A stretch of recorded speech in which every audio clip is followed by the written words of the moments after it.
Hello guys, again I'm your Miss Sir, and on the demand of my student, today I have a poem, autobiographical poem, I Know Why the Cage Bird Sings. It's composed by Maya Angelou. So before starting this poem, I would like to talk about Maya Angelou. Maya Angelou is a great poet. Okay, first of all, we talk about the date of birth of Maya Angelou. Maya Angelou was born in 1928. Okay, in 1928 in St. Louis. And after that, actually, Maya Angelou she has given seven autobiographies. Okay, and this poem is the is this poem I Know Why the Cage Bird Sings is the first of the seven autobiographies. Okay, by Maya Angelou, and this poem which is published in 1969. Got it, children? And the poem is a part of Maya's life in which she suffered a lot. Actually, she suffered throughout the life. Okay, but at the end she got success. Though she got dozens of awards also in her life, but in the beginning of the life, her early life is full of difficulties. Okay, and full of we can say cruelty given by the people, full of racism which she faced. Okay, and we can say full of discrimination given by the people. Actually, Maya Angelou was a black American. Okay, and in those days the black American was badly treated, okay, by the white people, white American. Black people, black American in those days in America, they did not have any right of liberty. They could not do their own work according to their will.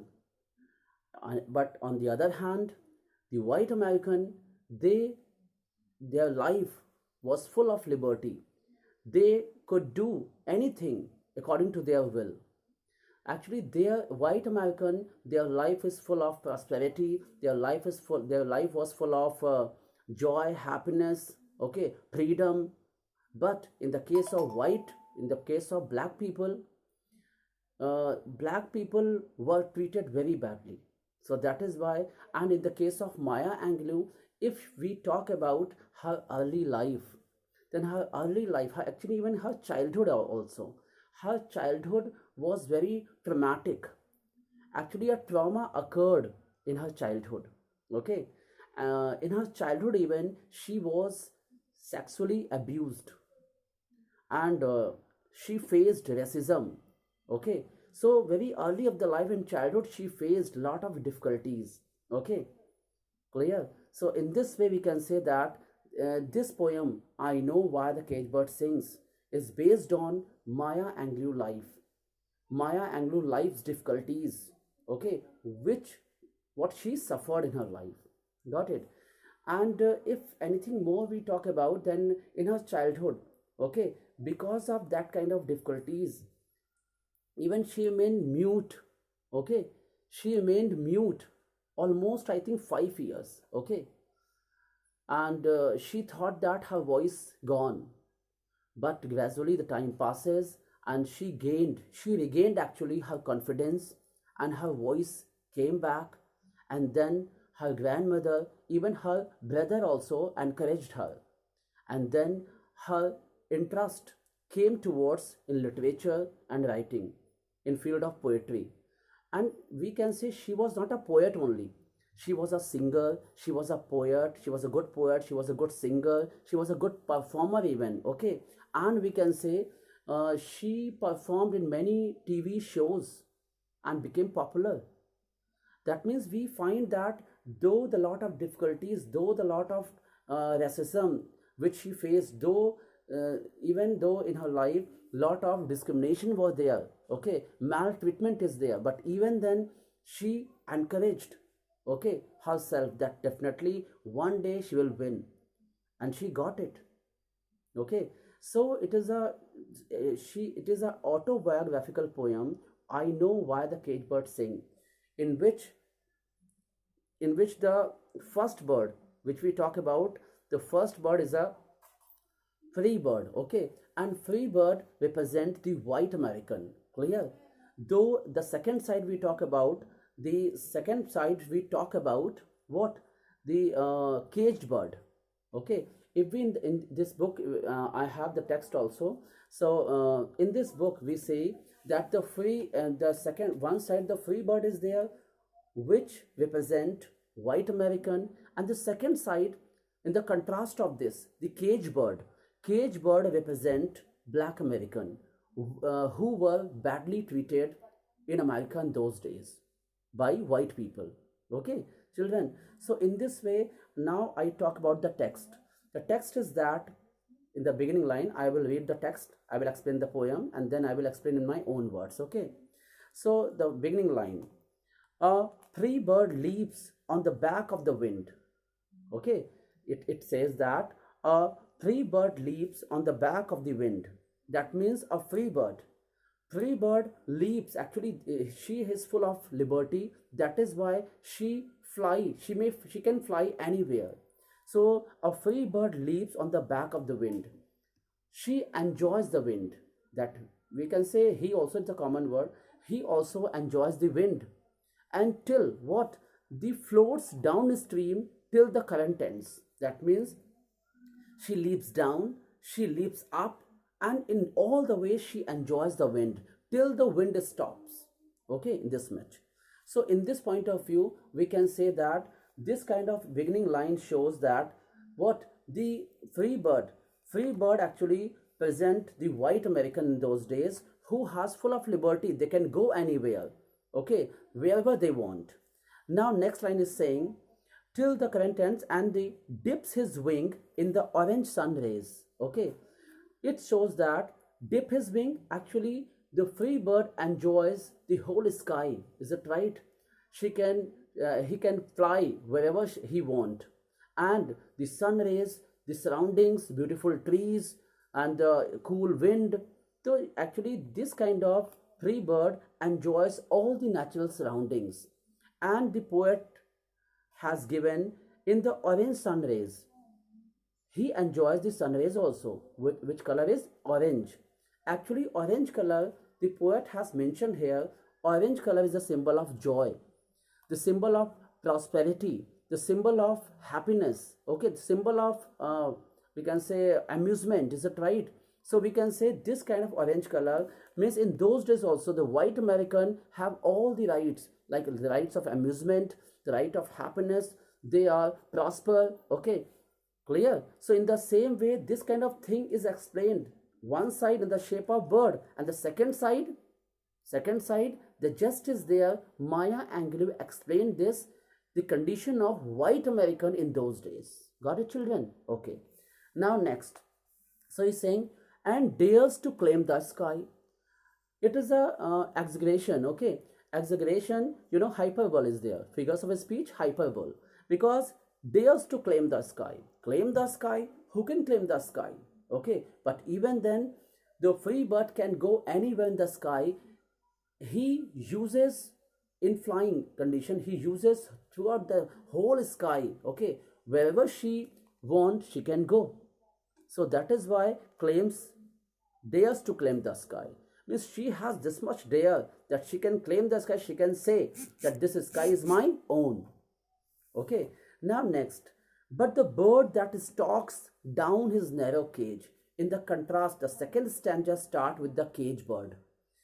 But a cage bird that stalks down his narrow cage.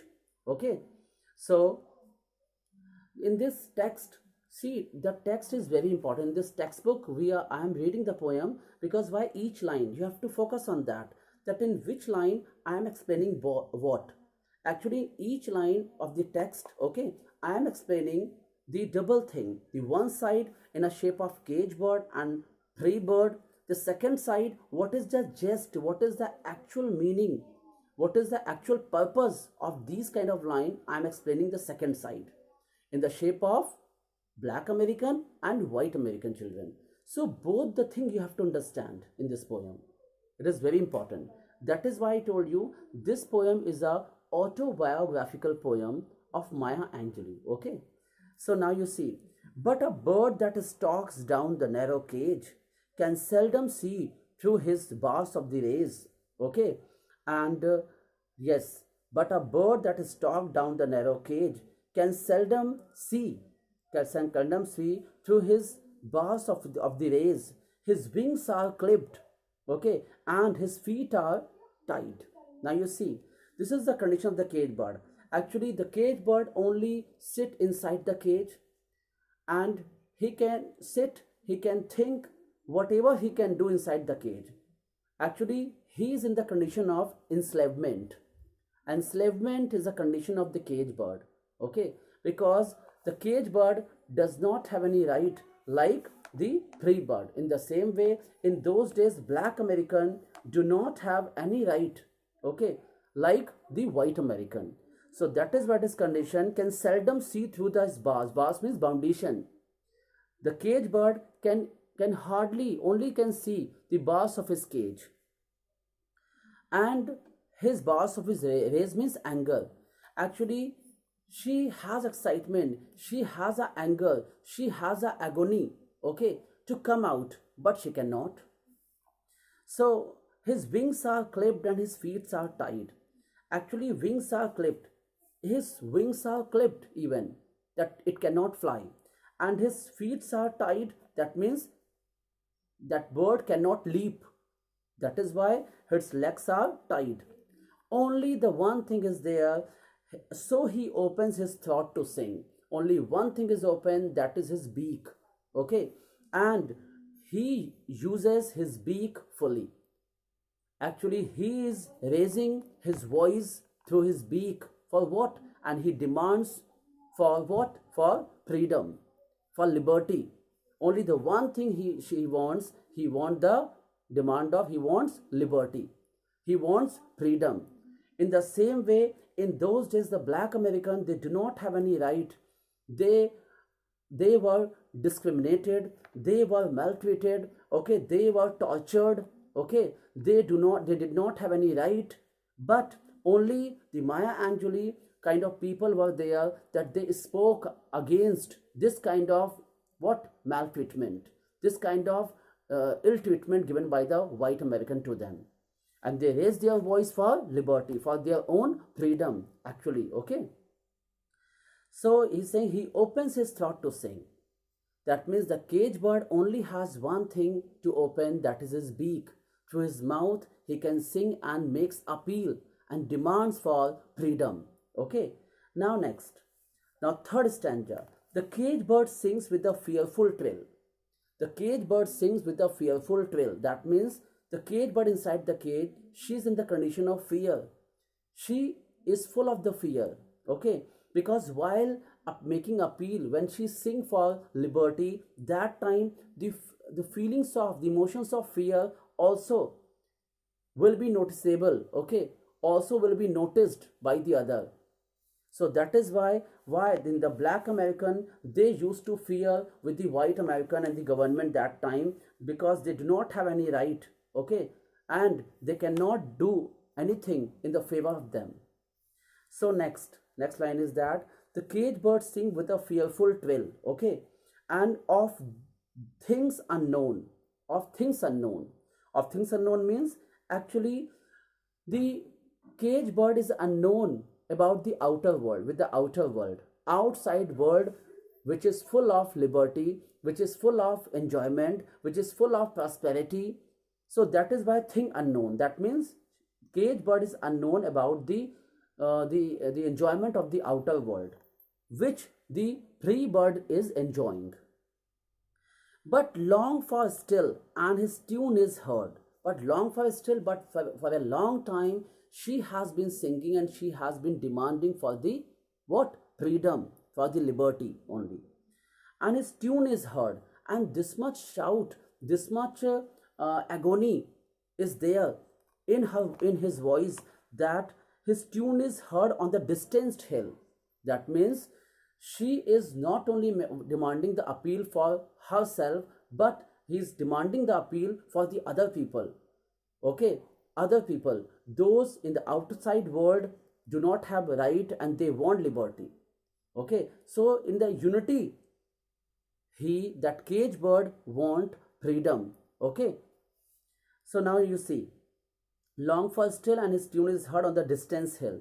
For the cage birds sing for freedom. That means at the end again the poet emphasizes that what the cage bird demand, only the one thing, that is freedom. Okay, in this way. So now we talk about the next stanza. The next stanza is that the next stanza in the, see, this is very important. The free bird thinks of another breeze. Now again the poet comes to the contrast. In this stanza, she talks about the free bird. Free bird, what she want? Free bird has liberty. Free bird has unlimited. Free bird has unlimited liberty, but even then, she wants more. She wants more. In the same way, in those days, the white American, okay, because your free bird in this poem is white American. So white American in those days, they have lot of rights to enjoy their life. They have full liberty, but even then they wanted more and more. See what they want more. Free bird thinks of another breeze. That means another breeze means another liberty. And the trade winds soft through the pine trees. Actually, the free bird enjoys the natural surroundings like wind. The wind when blows, it touches the trees. And when the tree shakes, okay, then the sound produce. Which kind of produce? One sound produce, that is sigh. Okay, sighs are there. Okay, this is the sound of wind actually.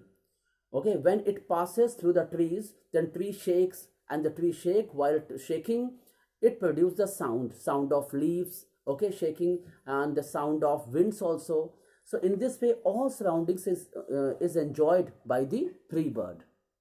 Now, and the fat worms waiting on a down bright lawn, and he names the skies of his own. The free bird enjoys the natural food, okay, the food on her own choice. That means what the bird, actually what the bird eat.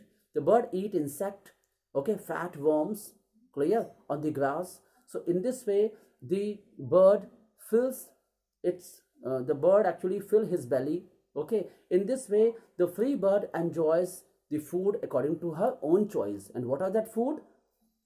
Fat worms, okay, insect, small insect, okay. Down means DAWN. Down means early in the morning. It is the cool environment of the morning when the bright lawn. Bright lawn means when the sun rises. That time it's a cool surroundings. It's a good scene of the morning where the free bird enjoys. And he names the sky of his own.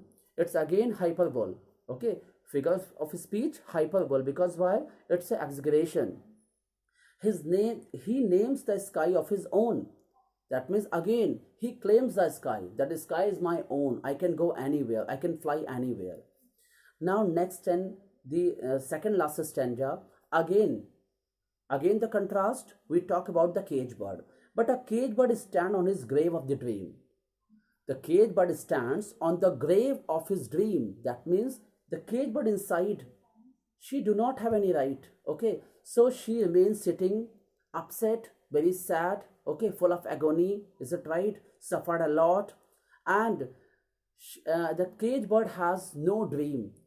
Actually, this cage is like a grave of his dream. This is not a cage. Cage is compared like a grave. Okay, what grave?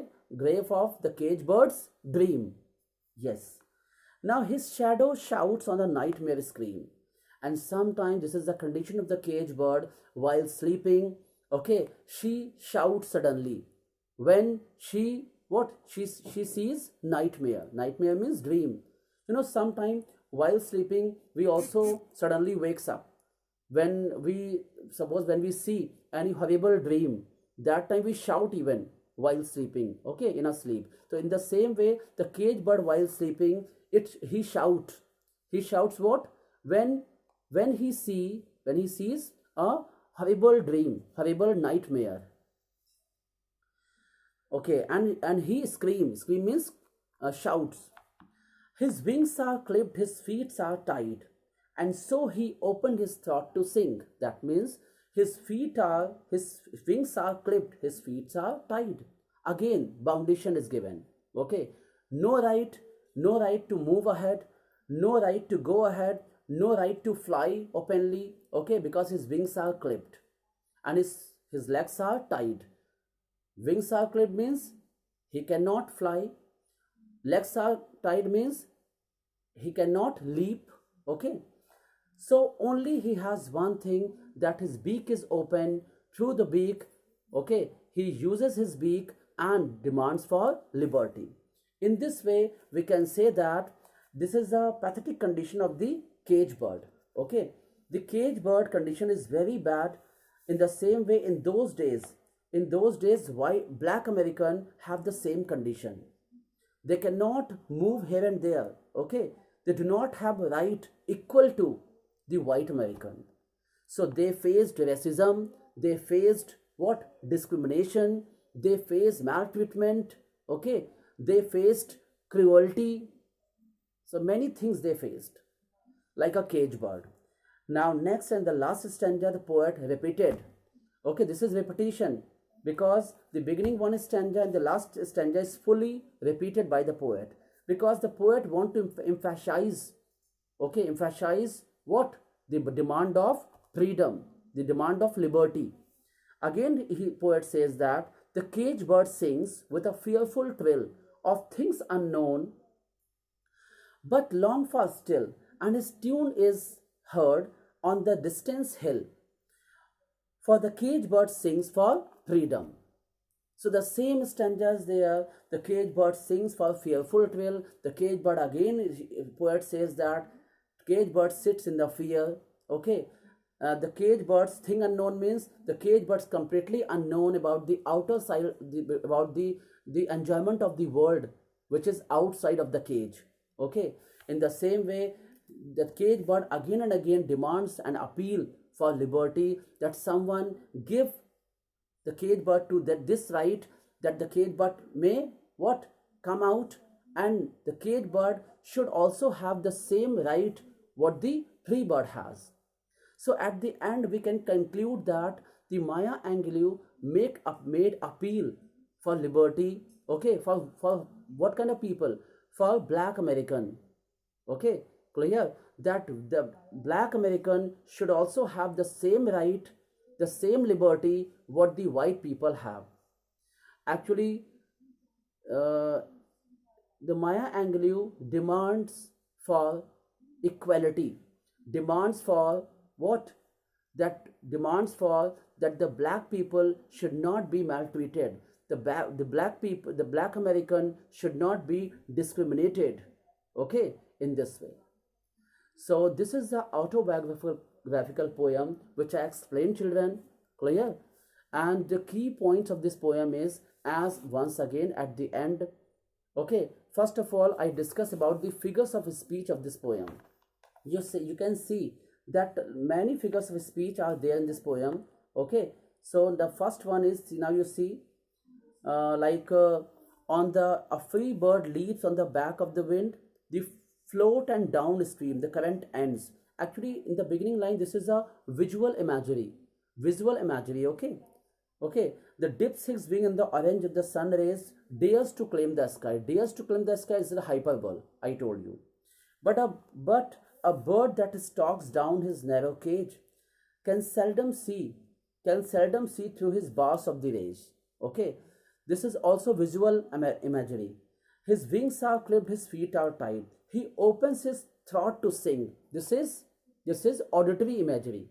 This is auditory image, that singing. Okay, cage bird sings with a fearful thrill. Fearful thrill is also auditory imagery, children. Okay, and the things unknown for long of a still, his tune is heard. This is also, this kind of lines actually shows auditory imagery.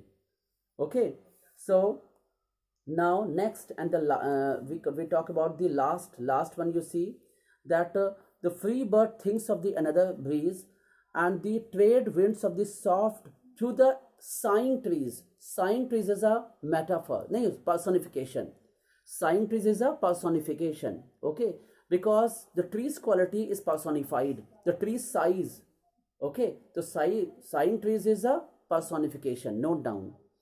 And now next, he he names the sky of his own. वो कहती है what he actually, the cage bird say, free bird says that the sky is my own.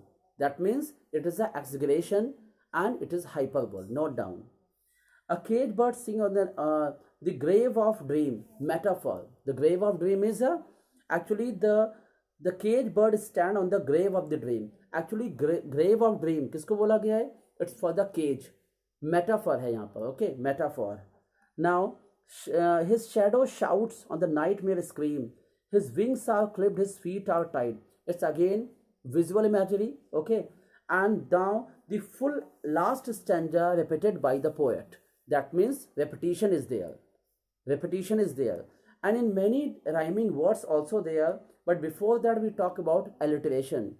Alliteration words also there. You can find out many alliteration like shadow shouts, SS, okay.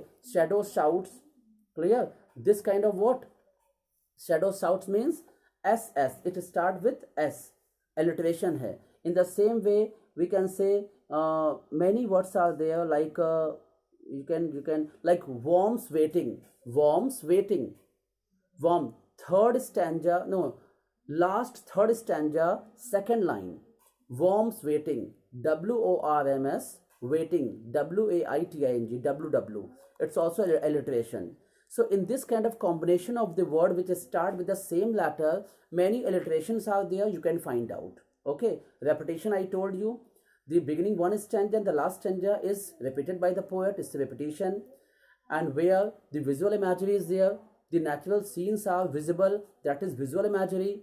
And where the thrilling sound, screaming sound, singing, these sounds are given, it's a auditory imagery, you can find. Metaphor is given, okay. Personification, sighing trees, personification. He names this sky of his own, hyperbole hai, is it right? So many figures of speech also there. You can note down on the textbook. On this original text you can note down, okay, where the line, in which line which figures of speech is given, so that whenever you study the poem through the textbook, you can easily find out the figures of speech. Got it, children? So, and the rhyming scheme also there. Rhyming scheme, rhyming words are there like trill, shrill, okay. This kind of rhyming words you can find out, and separately you can note down in your notebook. Got it?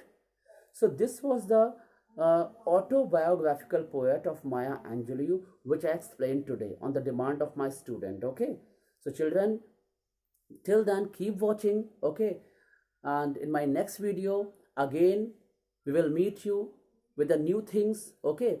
So you can send me your demand, okay. On your demand I will try my best to fulfill your demand, okay. Whatever you demand I will explain. Till then, have a good time, good day. Thank you.